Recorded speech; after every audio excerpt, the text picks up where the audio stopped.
सुबह का सुहाना वक्त हो और रसोई में गरम गरम चाय की खुशबू फैली हो तो दिल खुश हो जाता है। रिया भी अपनी नई गृहस्थी के शुरुआती दिनों में बेहद खुश थी, लेकिन उसे क्या पता था कि इस रसोई में एक साथ दो दो हुक्मरान कदम रखने वाली है। वाह, आज तो मौसम कितना सुहावना है। रोहन ने कहा था कि मम्मी जी और बड़ी मम्मी जी दोनों को ही सुबह की कड़क चाय बहुत पसंद है। आज मैं ऐसी इलायची और अदरक वाली चाय बनाऊंगी कि दोनों सासू माँ खुश होकर मुझे ढेर सारा आशीर्वाद देंगी। नए घर में सब कुछ कितना अच्छा है। अरे रिया बहू, ये चाय में इलायची क्यों डाल रही हो?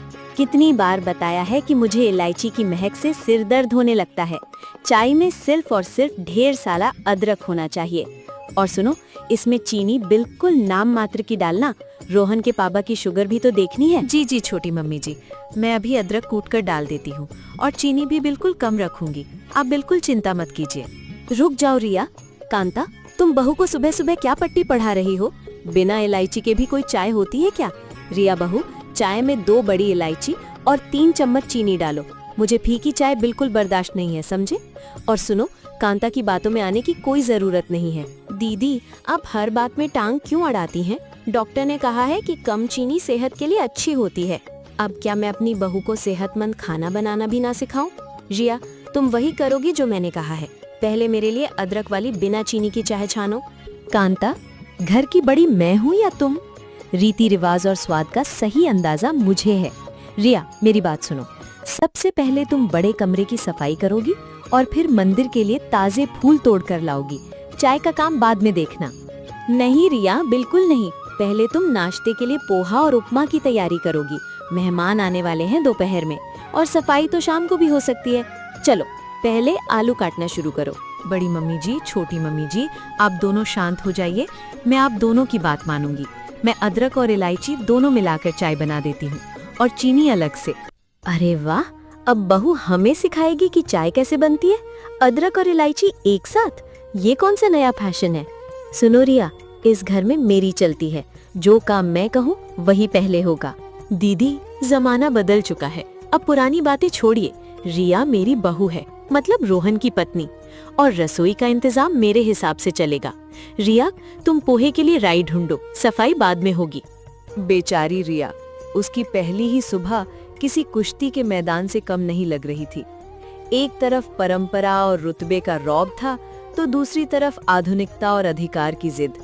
लेकिन बड़ी मम्मी जी, अगर मैं नाश्ता पहले नहीं बनाऊंगी तो रोहन दफ्तर के लिए लेट हो जाएंगे।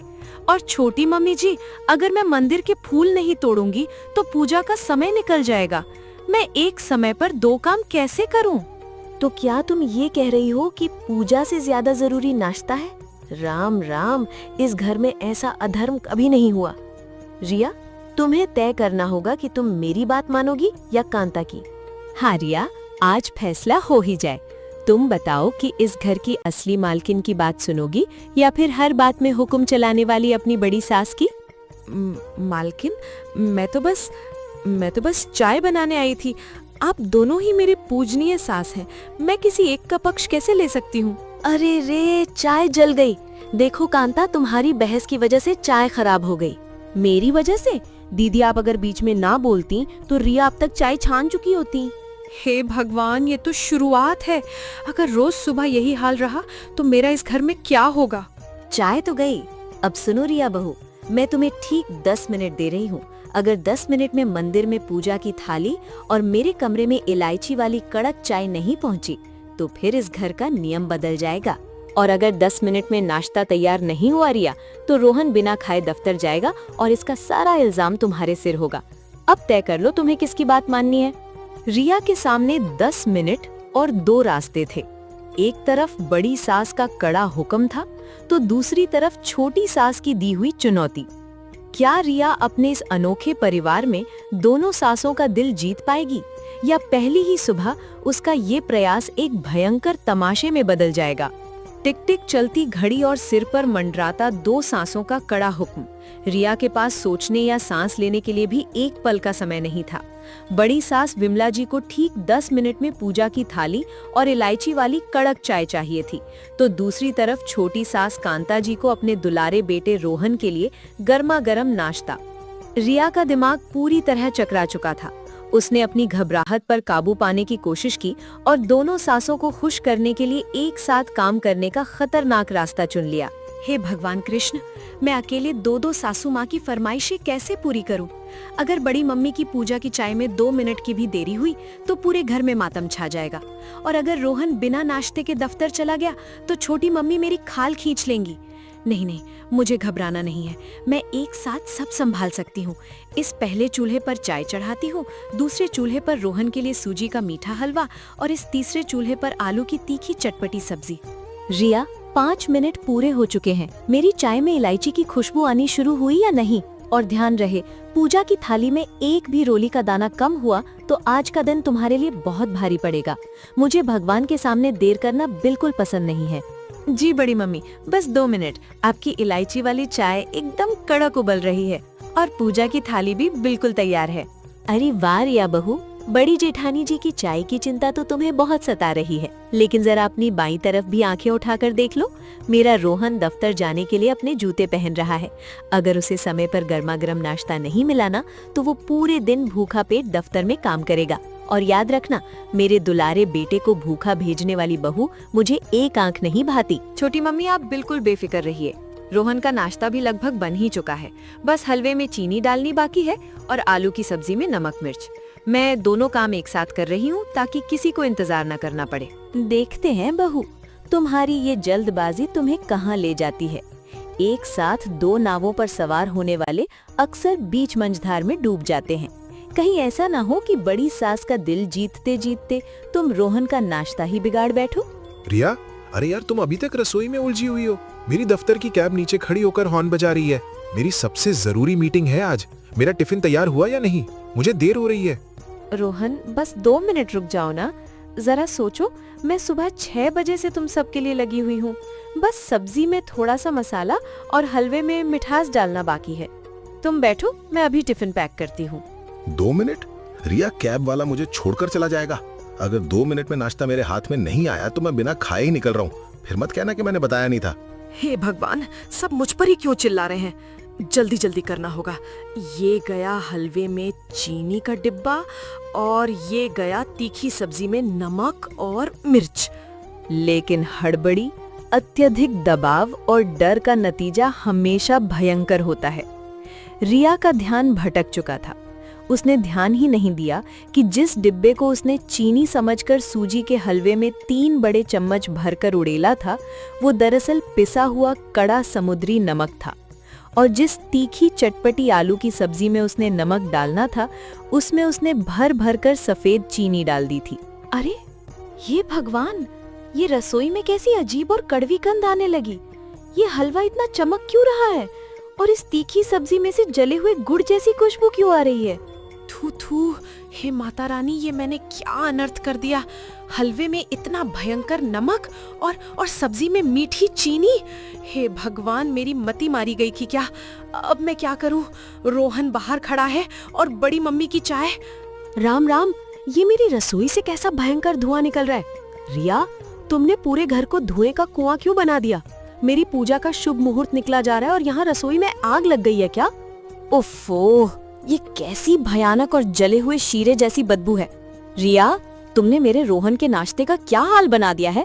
क्या तुम पूरे घर को जलाकर ही दम लोगी? रिया, ये क्या कर दिया तुमने? पूरा घर धुएं से भर गया है। क्या पकाया है तुमने?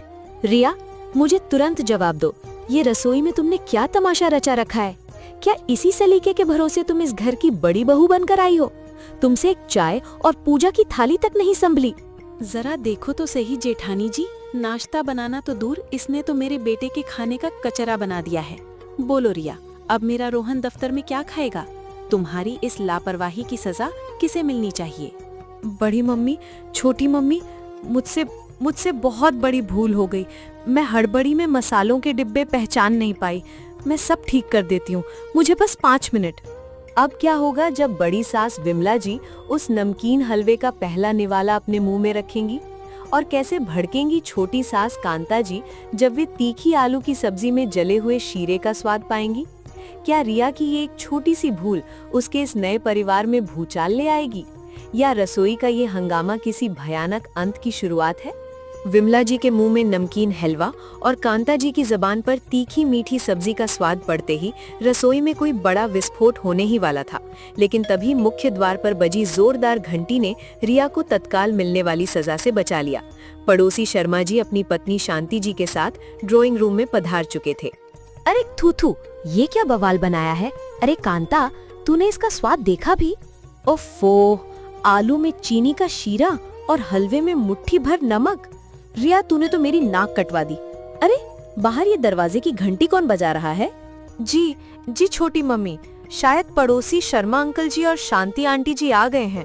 उन्होंने कल कहा था ना कि वे सुबह आएंगे। मैं जाकर दरवाजा खोलती हूँ। नमस्ते नमस्ते रिया बेटा। वाह भाई वाह, शादी के बाद पहली बार तुम्हारे हाथ की चाय नाश्ता खाने आए हैं।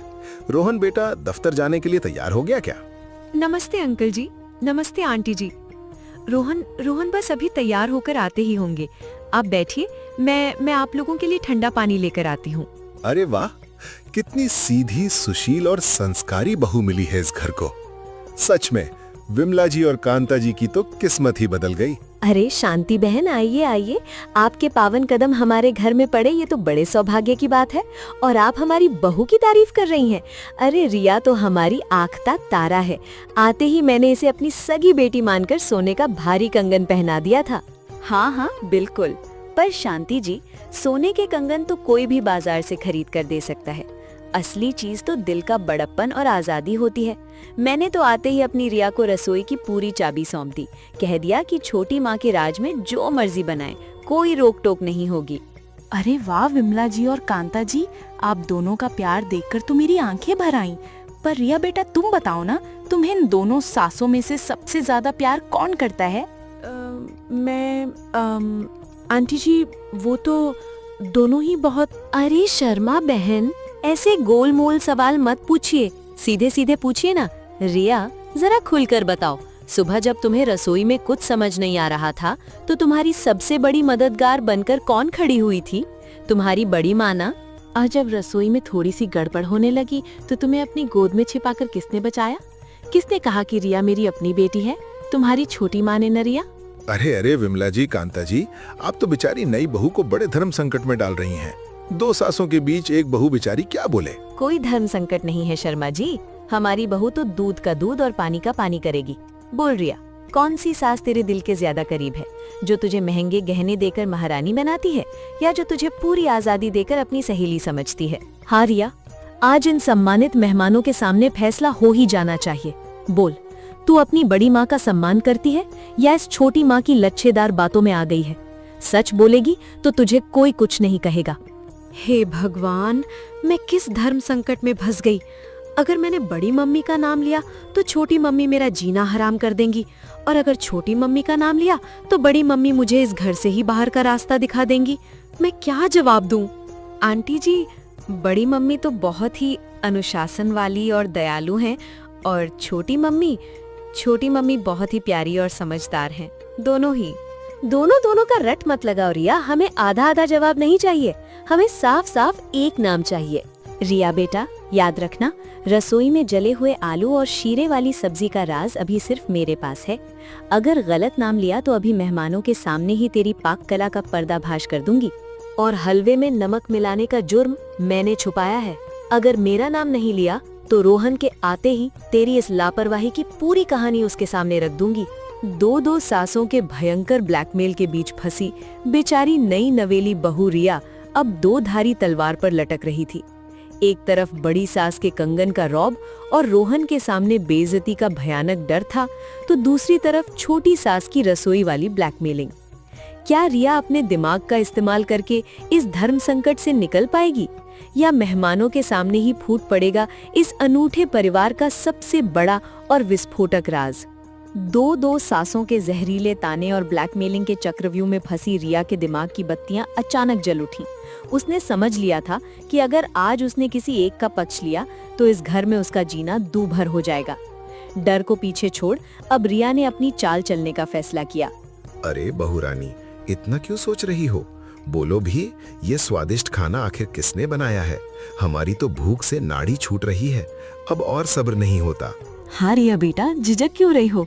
जिसने भी इतना मन लगाकर खाना बनाया है उसे इनाम और तारीफ तो मिलनी ही चाहिए।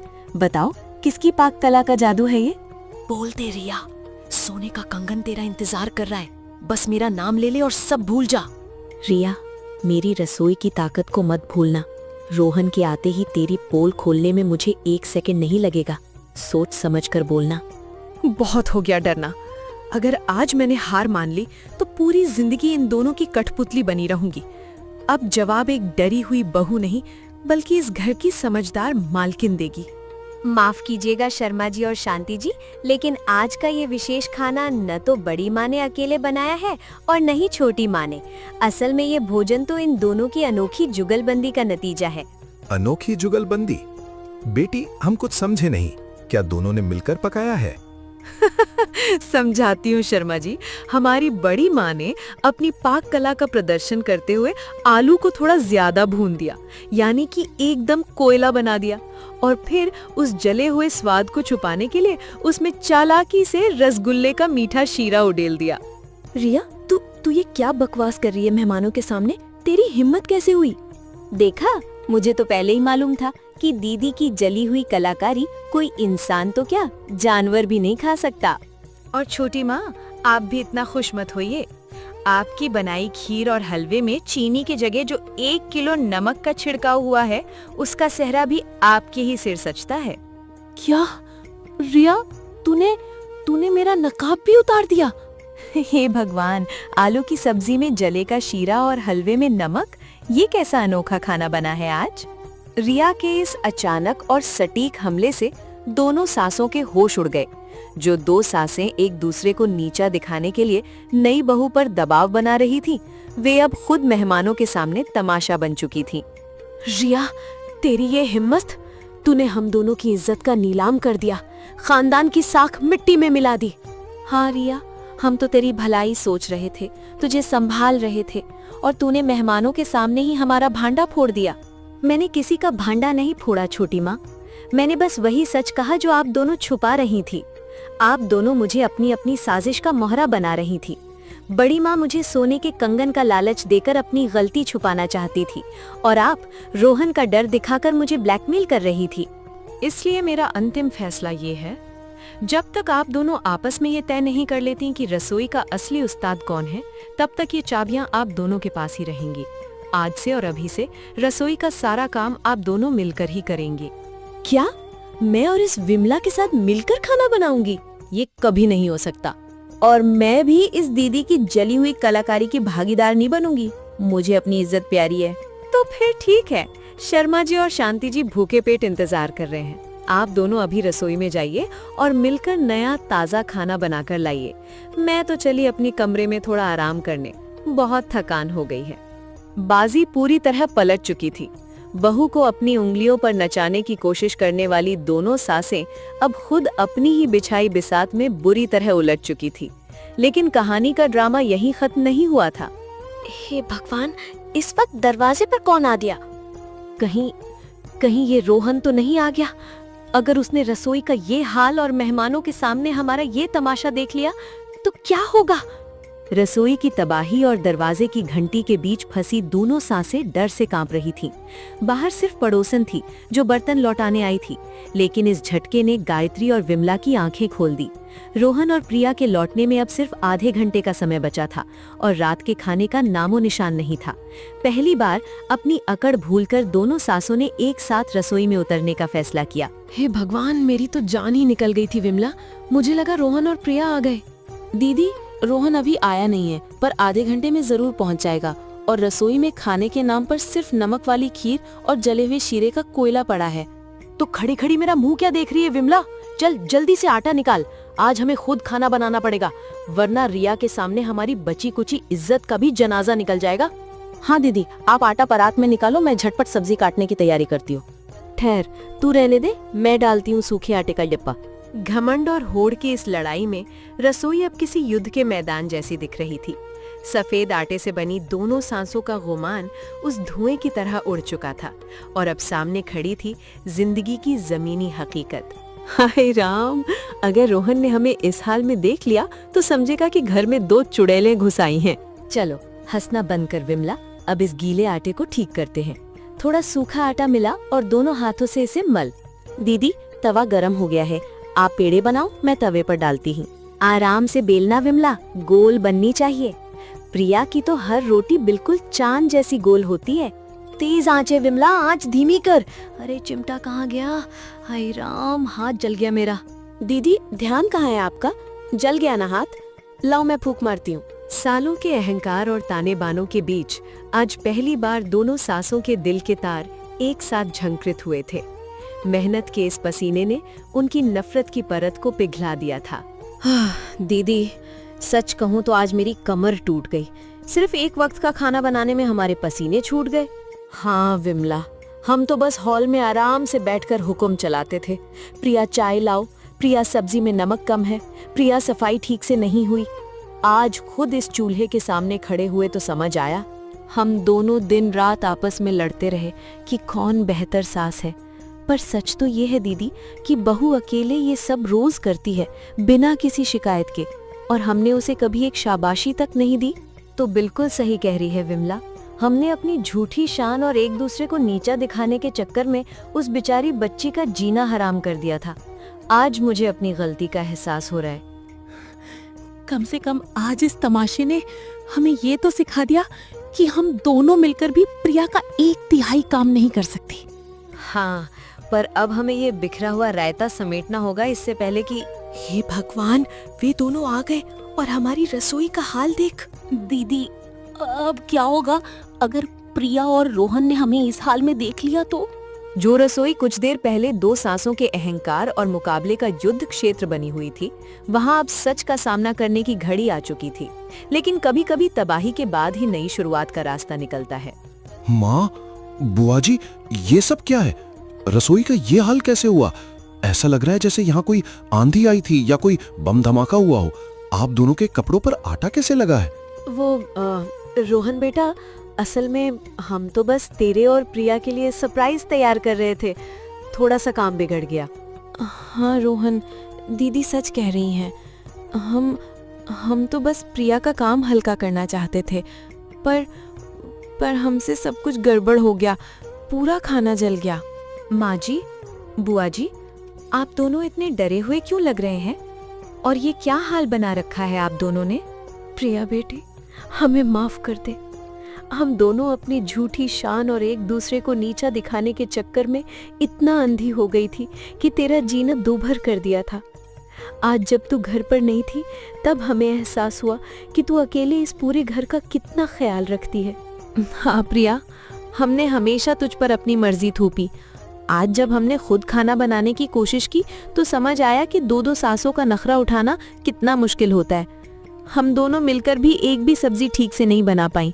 माँ जी, बुआ जी, हाथ मत जोड़िए, आप दोनों मेरी माताएं हैं। आज आपने मेरे लिए रसोई में जाने की कोशिश की, मेहनत की, यही मेरे लिए दुनिया की सबसे बड़ी खुशी है। हर किसी को दो माताओं का दुलार नहीं मिलता। मुझे अपनी सासों पर गर्व है कि उन्होंने मेरे लिए इतना सोचा। प्रिया सही कह रही है माँ, लेकिन अब रोना धोना बंद कीजिए। याद है ना, आधे घंटे में रिश्तेदार और मेहमान आने वाले हैं। अगर उन्होंने ये बिखरा हुआ रायता देखा तो हमारी क्या इज्जत रह जाएगी। हे भगवान, मैं तो मेहमानों के बारे में बिल्कुल भूल ही गई थी। दीदी अब क्या होगा? इतने कम समय में खाना कैसे बनेगा? हाँ विमला, ना तो पनीर बचा है ना कचौड़ी का मसाला। अब तो लगता है बाहर से ही खाना मंगवाना पड़ेगा। बिल्कुल नहीं माँ जी, बाहर से खाना मंगवाने की कोई जरूरत नहीं है। जब एक बहू और उसकी दो माँ मिलकर काम करेंगी तो आधे घंटे में 56 भोग तैयार हो जाएंगे। चलिए बातें छोड़िए और सब अपनी अपनी ड्यूटी संभालिए। मां जी, आप शाही पनीर की ग्रेवी का मसाला फिर से तैयार कीजिए। आपकी बनाई पारंपरिक ग्रेवी का कोई जवाब नहीं है। बुआ जी, आप कचौड़ियों के लिए खस्ता आटा गूंथिए। आपकी कचौड़ियों जैसा कुरकुरापन कोई नहीं ला सकता। और रोहन, तुम जल्दी से बिखरा हुआ आटा और बर्तन साफ करो। जी हुजूर, कैप्टन प्रिया के आदेश का पालन होगा। देखा विमला, हमारी बहू कितनी समझदार है, बिना किसी शिकायत के सब संभाल लिया। बिल्कुल दीदी, और हम बेवकूफ थे जो इस हीरा जैसी बहू को परेशान कर रहे थे। दीदी जरा पनीर की ग्रेवी में ये मलाई डालिए, स्वाद और बढ़ जाएगा। हाँ विमला, तू सही कह रही है। और इसमें थोड़ा सा तेरा बनाया हुआ भुना जीरा भी डाल देती हूँ। तेरी पसंद का मसाला इसमें जादू भर देगा।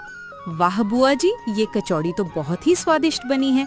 और माँ जी, आपकी पनीर की ग्रेवी की खुशबू तो पूरे मोहल्ले में जा रही है। ये सब तेरे सहयोग और प्यार का नतीजा है प्रिया। अगर तू आज हमें संभालती नहीं तो हम तो आज सबके सामने मजाक बनकर रह जाते। प्रिया, आज से इस घर में कोई मुकाबला नहीं होगा, न विमला का न मेरा। इस घर की असली मालकिन और सूत्रधार तू है। अरे वाह गायत्री भाभी, दरवाजा खोलते ही क्या शानदार खुशबू आई है। लगता है आज तो दावत में कुछ बेहद खास बना है। अरे वाह, शाही पनीर, खस्ता कचौरियाँ, रायता और गाजर का हलवा। भाभी जी, इतना सब कुछ अकेले प्रिया ने बनाया या आपने भी मदद की? सुनीता, ये खाना किसी एक ने नहीं बनाया। ये हमारी बहू प्रिया के मार्गदर्शन में हम दोनों सासों और बहू की जोड़ी ने मिलकर बनाया है। हाँ सुनीता दीदी, आज रसोई में स्वाद नहीं बल्कि हम तीनों का प्यार घुला है। चक्कर देखिए और बताइए कैसा बना है। अरे वाह, अद्भुत, क्या स्वाद है। पनीर इतना मुलायम और मसाले इतने संतुलित। ऐसा स्वाद तो किसी 5 सितारा होटल के खाने में भी नहीं होता। गायत्री भाभी, मानना पड़ेगा, आपकी और विमला की जोड़ी और प्रिया का हाथ, तीनों का तालमेल बेमिसाल है। बिल्कुल सही कहा। इस घर में तो पहले हमेशा छोटी मोटी तकरार की बातें सुनने को मिलती थी, लेकिन आज जो खाने में और इस घर के माहौल में मिठास है, उसकी जितनी तारीफ की जाए कम है। चाचा जी, अब से हमारे घर में तकरार का दौर खत्म और प्यार का दौर शुरू हो चुका है। क्यों माँ? बिल्कुल सही रोहन। हमारी बहू ने अपनी समझदारी, मिठास और धैर्य से हम दो लड़ती हुई सांसों को एक कर दिया। इसने हमें सिखाया कि घर अलग अलग अहंकार से नहीं बल्कि मिलकर साथ चलने से बनता है। और मुझे दुनिया की सबसे खुशकिस्मत बहू बनाने के लिए आप दोनों का बहुत बहुत धन्यवाद। जब दो माताओं का आशीर्वाद साथ हो तो हर दिन एक त्योहार बन जाता है। और इस तरह दो सासों के अहंकार और आपसी मुकाबले की ये मजेदार कहानी एक बेहद खूबसूरत और खुशहाल अंत तक पहुंची, जहां समझदारी ने नफरत को हराया और बहू के अटूट प्यार ने दो सास को हमेशा के लिए सच्ची बहनें और स्नेही माताएं बना दिया। सच है, जहां प्रेम और एकता होती है वहीं असली खुशियां निवास करती हैं।